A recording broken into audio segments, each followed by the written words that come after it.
When Sophia fell to her knees at the edge of the hospital corridor, drenched in rain and pleading through a cracked voice, I didn't move. Her fingers trembled as they reached for mine, blood from her temple mixing with the stormwater pooling around her heels. "John," she gasped. "I chose wrong, I know that now." But I didn't offer her warmth, nor did I whisper back the name I'd once carved into my every prayer. I looked past her, to the woman behind her. Deborah stood holding the umbrella over my head, her free hand tightening around the necklace Sophia had once thrown away. A nurse pushed a gurney past us. Sirens still echoed faintly in the distance. The world kept moving, but my world had stopped years ago, on the day Sophia walked into our home with Ryan and told me she was tired of pretending. Sophia collapsed forward, catching herself with both palms against the pavement. Her wedding dress, once white, was stained with blood from the crash, dust from the gravel, and guilt she couldn't wash away. I didn't kneel, I didn't speak. She had knelt before me once before, in the garden of my grandfather's sanatorium. Not to beg forgiveness, but to fasten the cufflink I had bought for our engagement dinner.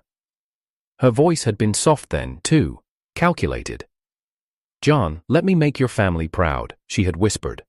But she was never mine. She was always Ryan's, and I had always known. The first time I saw them together, his hand brushing her lower back as they stood too close in the reflection of the mirror, I convinced myself it was innocent, that he was helping her with her posture, that it was just tutoring. The second time, I saw her give him the brooch she had claimed belonged to her grandmother. The same design she'd once pretended to give me, but in my box, the pin was hollow, cheap, a decoy. That night, I sat in our bedroom while she reheated bird's nest soup for Ryan and Collie. Dit medicinal. She never once asked if I'd eaten. When my mother, long presumed lost to early onset dementia, grabbed my wrist in the sanatorium garden and whispered, "She's not here for love, John, she's here for what your father built," I wanted to believe it was just a symptom of her illness. But my mother had always seen through facades, just like Deborah did. The ambulance doors opened again behind me, breaking the silence. Ryan's body was loaded into the back, conscious but coughing, a neck brace holding his greed together. Sophia had saved him. She pulled him from the wreckage with her own hands, screaming his name louder than she ever spoke mine. She fractured a rib doing it. Split her palm open on shattered glass.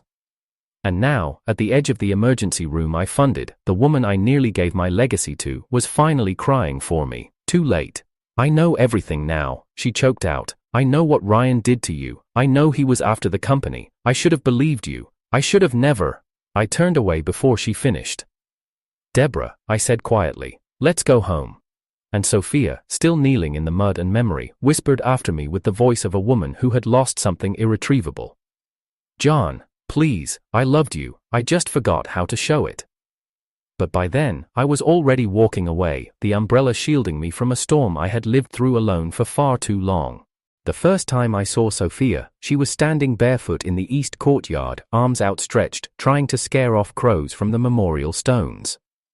Her dress was torn at the hem, her hair tied in an uneven ponytail, and her knuckles were scraped from climbing the peach tree again. She was 9, I was 10. And I'd just been told by my tutor that heirs don't run. But she did. Sophia ran, like the world hadn't yet taught her to kneel.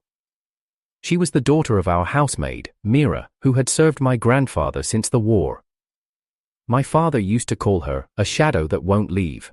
He never said it kindly, but even he could never bring himself to remove her. My mother, before the illness, simply said, "Some debts can't be repaid with a wage slip." And so Sophia stayed, sleeping on a floor mattress in the servant wing, attending school through scholarships and second-hand books. Our world should have been separate.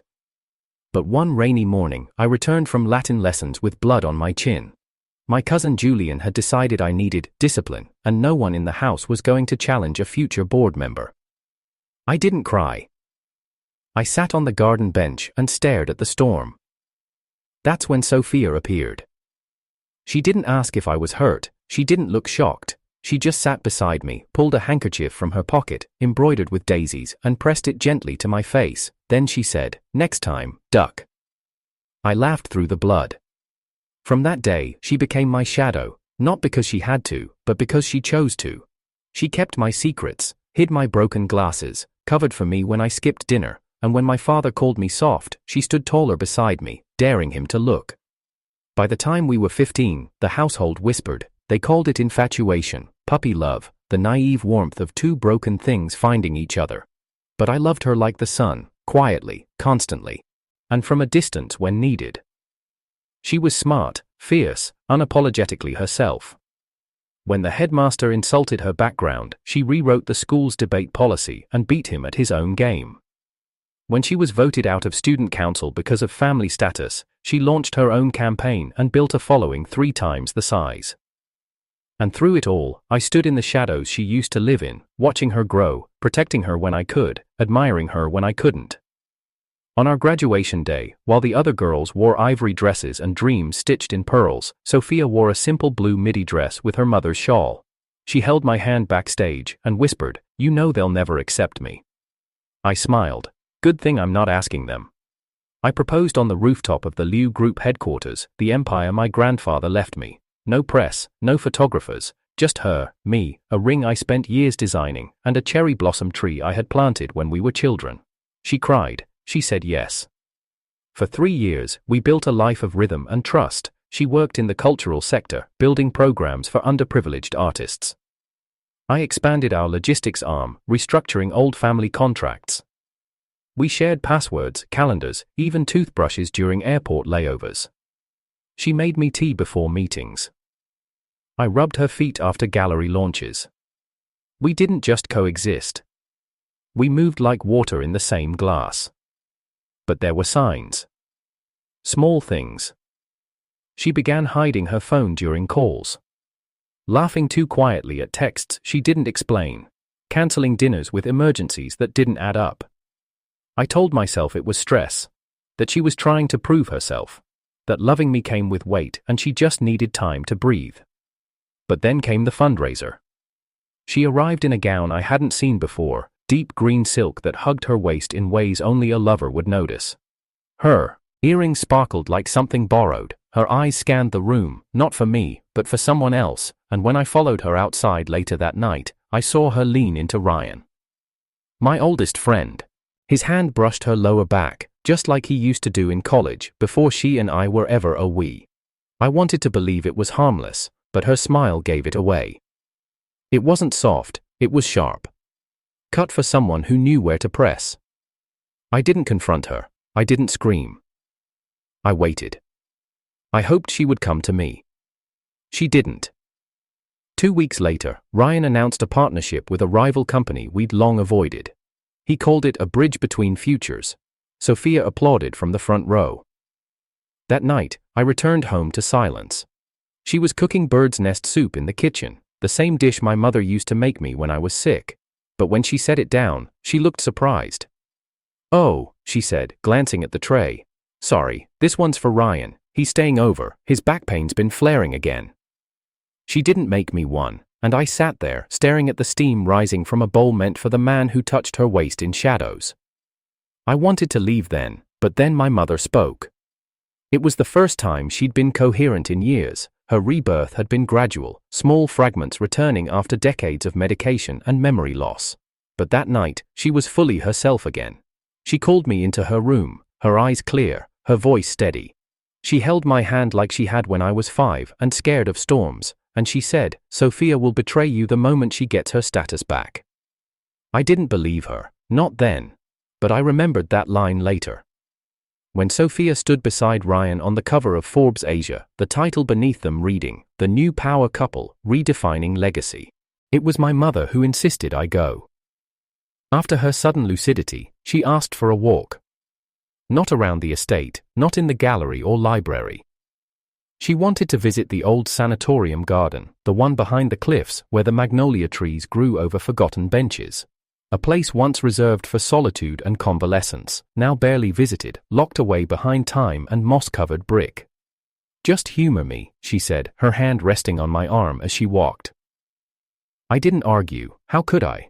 She had been quiet for years, her mind a maze of fragments and sedation, but something about her tone that morning, sharp, almost bitter, cut deeper than any speech she'd made in her prime. The garden was nearly silent, save for the wind playing with dry leaves. We walked slowly. My mother hummed something under her breath, Then she paused, near the rusted trellis. "I want you to see," she said, "but don't let them see you." That was when I heard her voice. Familiar, lively, deceptively sweet. "Once I get the company back, I'll leave with you." I froze. My mother stepped back into the shadows. I crept forward, inch by inch, heart cracking with every syllable that floated past the overgrown hedge. Ryan stood with his back to me, in a navy coat, scarf draped around his neck like he hadn't slept indoors in weeks. Sophia stood in front of him, fingers nervously twisting around a cloud-shaped brooch clipped onto her collar. That brooch, I had never seen it before. Not like the one she gave me months ago. Mine was silver, polished, a classic piece in the shape of a feather, something she said reminded her of our childhood days under the willow tree. But this one shimmered with pale opal in the shape of a cloud, its design intricate, handcrafted, delicate, intimate, the kind of gift you didn't give a friend. Ryan reached forward, gently touching the brooch. "It suits you," he said, his voice tuned. "See low. Almost like it was made for you." Sophia smiled, but there was tension in her lips. She whispered again, a little firmer this time. "Just let me marry John. Once I get the company back, I'll leave with you, I promise." I felt something hollow open in my chest. He didn't argue. He pulled her into his arms, kissed the top of her head, and then, "You always know how to play the long game," he murmured. "But hurry, I'm tired of being the secret." Sophia leaned into him, and I stood there, behind the stone pillar, feeling every ounce of air leave my lungs. That night, I said nothing. I returned home before her, sat at the end of the hallway, lights off, hands cold. When she arrived, she didn't notice me. She walked into the kitchen, humming. The scent of almond and jujube filled the air. Bird's nest soup, my favorite, except this time, there were 2 bowls, only 1 tray. I watched from the shadows as she carefully garnished the top with goji berries, wiped the rim with a warm cloth, and gently placed a spoon beside it. She even sprinkled in the hint of rock sugar, the way she never forgot I liked it. But when Ryan emerged from the guest room, stretching like he belonged here, she smiled like nothing had happened. "You shouldn't strain your back," she said. "Come, it's still warm." I remained in the hallway, frozen. Ryan sat at our table, in my seat. She set the bowl in front of him, fussing over the angle of the spoon like it mattered, and then, without hesitation, she scooped up the first bite herself, blew on it softly, and lifted it to his lips. "Careful, it's hot." He opened his mouth. She fed him like she'd never fed me, like I was never in the picture at all. I didn't move, didn't speak, didn't rage or cry. I simply stood there, my hands shaking, as I watched the woman I proposed to, who once wore my ring and said she'd grow old beside me, spoon-feed the man who replaced me. The next time I sat at that table, I told myself it would be different. I had practiced my expression in the mirror, neutral, polite, not wounded, not desperate, just composed. I wore the shirt she liked on me, pale gray with narrow cuffs. I trimmed my beard, combed my hair back, even smiled when she walked in. Ryan followed close behind. He took the seat beside her. She didn't blink. Dinner was quiet. Chicken stew, lotus root, steamed rice, bowls carefully portioned, and bird's nest soup again, 3 servings this time. Deborah had cooked, Sophia only plated. The chair across from me was empty. She said it was for appearance. "If the board ever visits," she whispered last week, "we'll need to seem like a family." I nodded. I told myself I could pretend for one more evening. Halfway through the meal, I felt my throat tighten. A slow, creeping itch clawed down my neck. My chest burned, my eyes watered. A sharp pulse ran down the side of my jaw. The spoon slipped from my hand. I pushed back from the table, gasping. Sophia looked up, barely. "John?" I staggered, gripping the side of the table. My vision swam. The walls seemed to tilt, the air grew thinner with every second. I knocked over a cup, spilled hot tea across my wrist. I couldn't breathe. Ryan stood, but he didn't move toward me. "And Sophia?" She screamed, but not for me. "Ryan, your arm, are you okay?" He had scalded himself slightly with the tea splash, a single red welt near his wrist. I collapsed. Face first, onto the hardwood. I remember the sound of the bowl shattering. I remember the vibration in my skull as it hit the ground. And then, nothing. When I opened my eyes, the ceiling was unfamiliar, white, sterile, unforgiving. The IV was already in my arm, my throat sore from the oxygen. The nurse was adjusting something beside me. I looked around, blinking against the overhead light. Sophia wasn't there. Ryan wasn't as either. No flowers, no voice, no waiting hand holding mine. Just Deborah. She sat in the corner, coat still damp from rain, hair pulled back in a rushed bun. A book lay unopened on her lap. She didn't notice me stir at first, but then she looked up, her eyes softened. "You're awake," she said, her voice quiet. "They said it was anaphylaxis. You're lucky you got here in time." I tried to speak, but only a rough croak came out. She poured water, helped me drink, adjusted the blanket without being asked. "They used peanut oil in the stew," she added. "You always said you hated it, but no one checked the ingredients." My chest ached, not from the reaction, from everything else. "Where's Sophia?" I asked. Deborah looked away. "She left with Ryan. They had a board dinner, said they couldn't reschedule." Silence stretched thin between us. Deborah stood, smoothing her skirt. "I'll step outside. Let the nurse know you're awake." She paused at the door. "For what it's worth, John." "I'm sorry." The door clicked shut. Later that night, I turned to the side. The sheets were too crisp, the room too quiet. In the glass of the window, my reflection stared back at me, pale, drained, hollowed. I remembered the night I first realized I loved her. I was 12, she was 10. A storm had knocked out the power. The house was pitch dark, the wind howling like an animal. I was curled up in the corner of the staircase, hands over my ears, pretending I wasn't afraid. Sophia found me. No flashlight, no candle, just her voice. She didn't say a word, she just sat beside me, slipped her small arms around my shoulders and hummed a lullaby until I stopped shaking. Back then, that was love. No need for words, no questions, just presence. Now? Now, I could barely remember the last time she looked at me like I mattered. When I returned home 2 days later, no one asked how I felt. Sophia had already left for a press meeting. Ryan's car was parked in my slot. The maid mentioned they'd be back late. I walked into my room, everything untouched, except one thing. The drawer beside my bed was open. Inside, lying where it didn't belong, was the silver feather brooch she once gave me. A note lay beneath it. "Thought you might want this. It doesn't go with my new dresses." No signature. I sat on the edge of the bed, brooch in hand, heart slow and heavy. I remembered how she used to hold me when I was sick, how she brought soup and folded towels and stayed beside me until the fever broke. Now? She didn't even visit the hospital, not once. I turned the brooch in my fingers. It was light, cold, meaningless.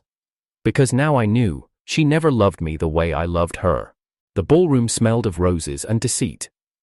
That year's spring banquet was hosted in the Grand Palais, a marble-draped illusion of chandeliers and chandeliers stacked upon each other as though overcompensating for the soullessness of the people beneath them. John stood near the end of the hall, fingers loosely curled around a glass of untouched wine. His tux was tailored, cufflinks understated, and yet the fabric scratched against his skin like a costume too tight for a role he no longer wanted to play.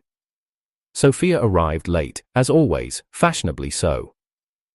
All camera lenses turned as she stepped through the arch, Ryan in tow. Her dress was a muted silver gold gradient, designer unmistakably, and her hair curled in effortless waves, but John's eyes weren't on the dress, they weren't on her arm, looped through Ryan's. They were on the brooch.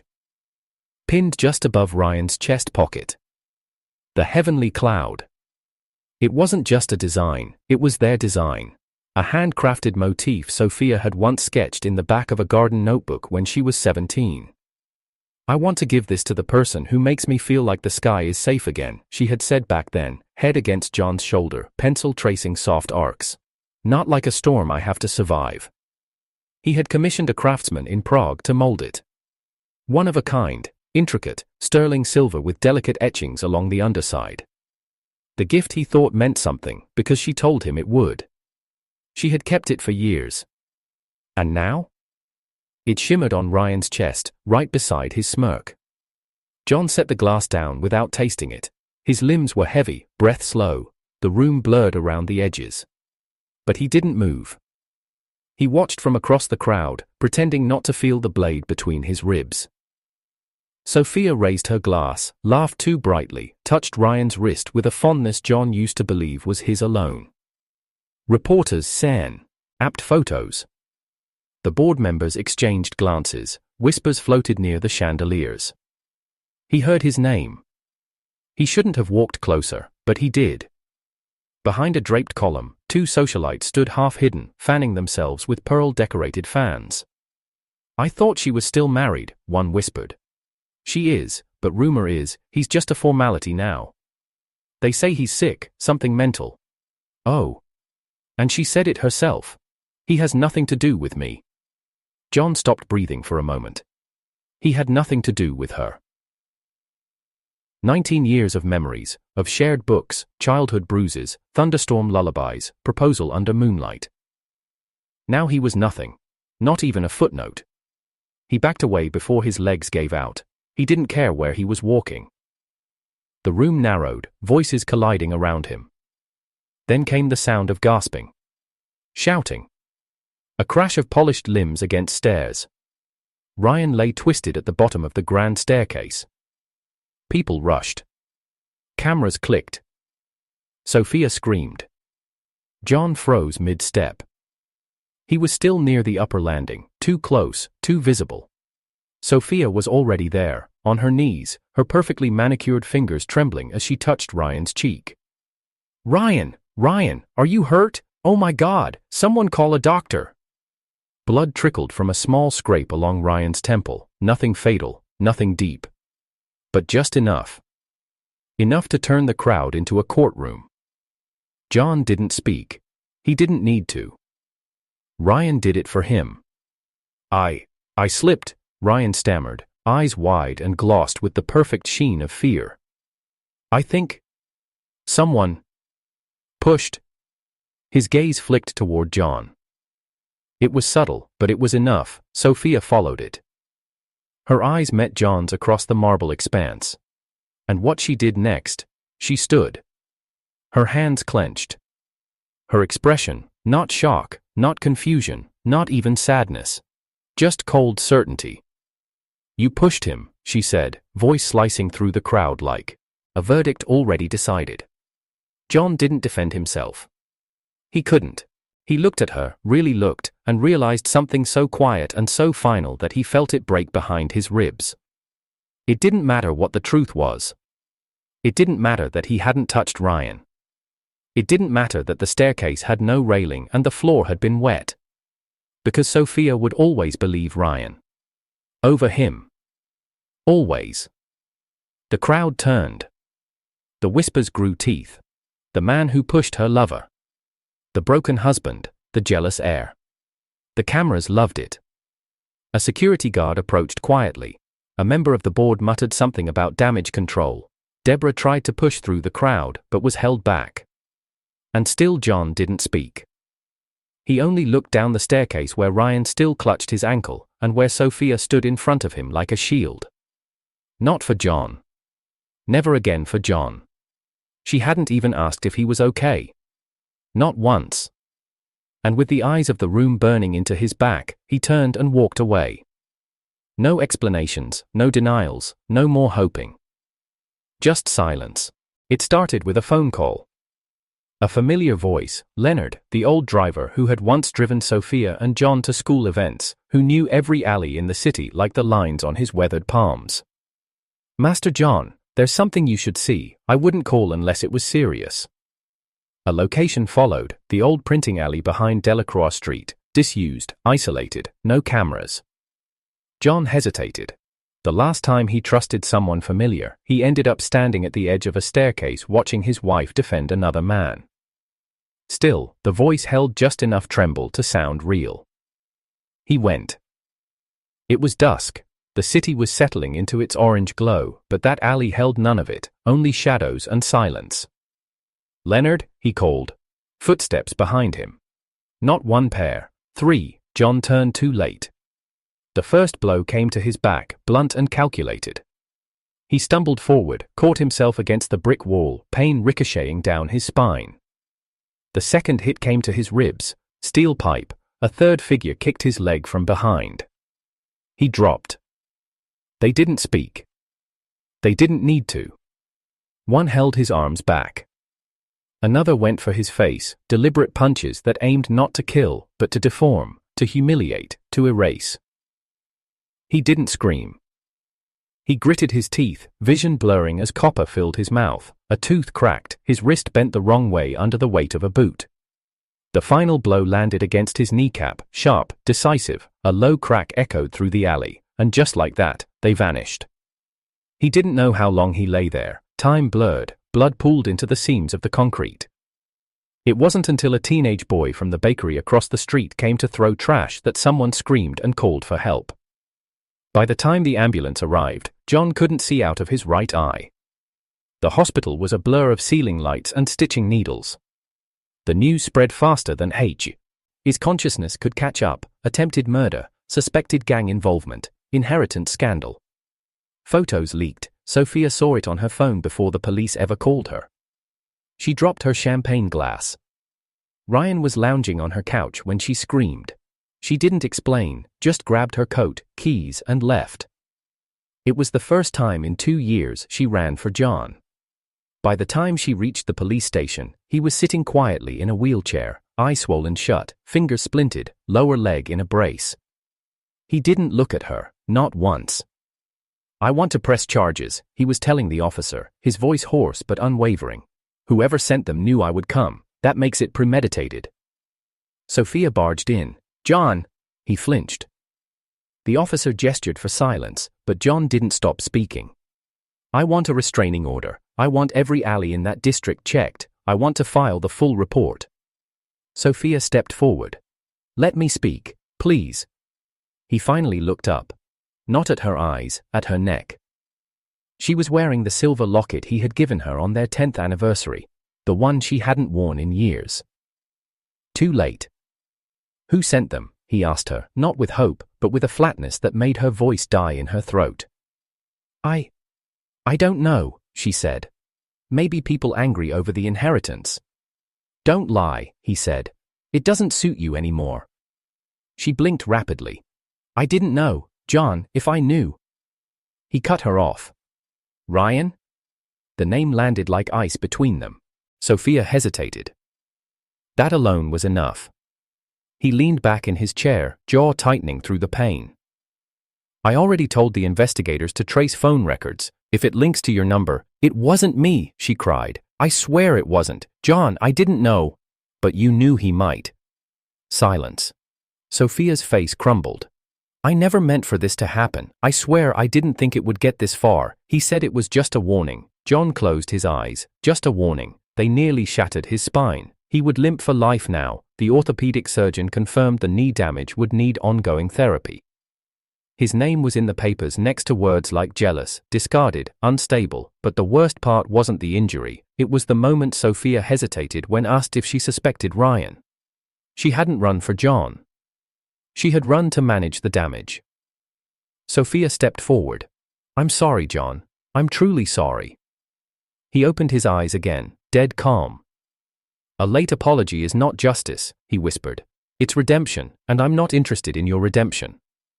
Her eyes welled up. She reached for his hand. He moved it away. Sophia broke.